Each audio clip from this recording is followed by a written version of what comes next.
I think in recent weeks or months we've seen maybe the opposite.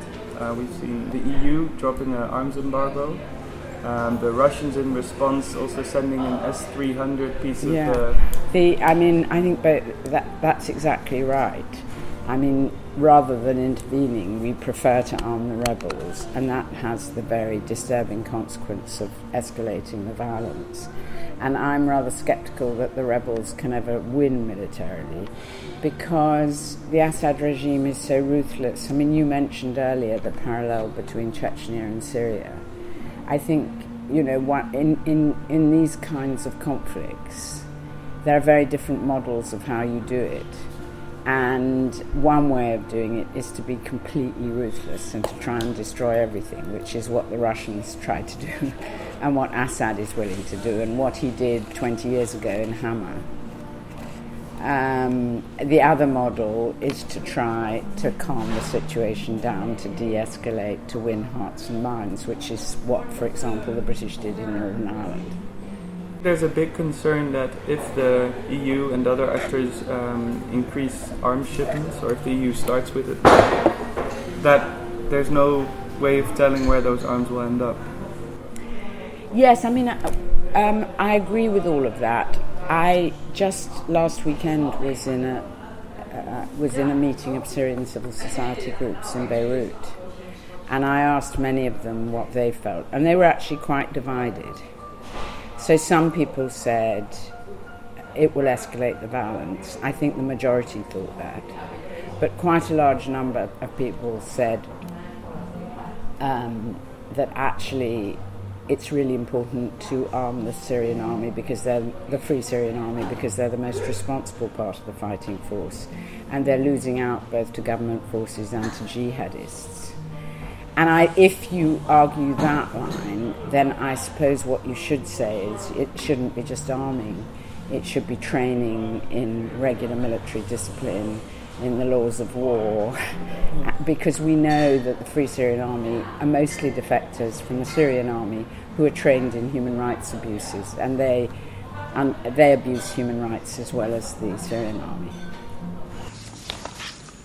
The increase in militarization on the ground and the clear lack of unity in the Security Council have fundamentally changed the circumstances for the effective exercise of my role. Geneva is talked of, but it's postponed time and again. Do you think the time is right for a peace conference, or will more conflict be necessary before the parties agree to serious talks? Well, I certainly think we ought to have any negotiations we can. But I think the negotiations should focus on humanitarian issues at this point. The plan is to develop a transitional government. Seems to me the negotiations at the moment are the only serious game in town. But that doesn't mean that I'm optimistic about them at all. And I think the situation is extremely alarming. I think if a strong position had been taken right at the beginning, it's got completely out of hand, and it's spreading to Lebanon, and who knows where else it will spread. The tension is just growing, and I think if the rebels win, they're so divided, that's not necessarily going to mean democracy. If the only alternative is really hell or a political process, then we have got, all of us, to work ceaselessly for a political process. It is difficult, it is very complicated, but there is no other choice except that route if we really want to be a responsible international community and want to help the Syrians also be a little bit more responsible towards their country and people. Well, I think you can't only talk to war makers. That was the point in my book. In my book, I was saying the problem with negotiations is that you have to talk to the people who are fighting. And the people who are fighting are not the best people to create peace. And in a new war, given that the people who are fighting are really have a vested interest in fighting, they might agree to negotiations if they're guaranteed a position of power.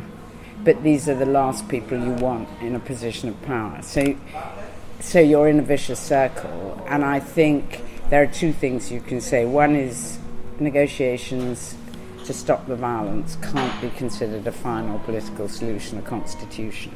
That's the huge problem of Dayton and Oslo. The second is that it's really important that the international negotiators bring in other people who have a stake in the political future. They must, one of the problems in Syria is not just the fragmented nature of the fighting factions, but also the fragmented nature of the political opposition and the fact that it's dominated by people outside Syria. So the negotiations have to involve civil society, they have to involve local administrative councils which have sprung up all over the liberated areas.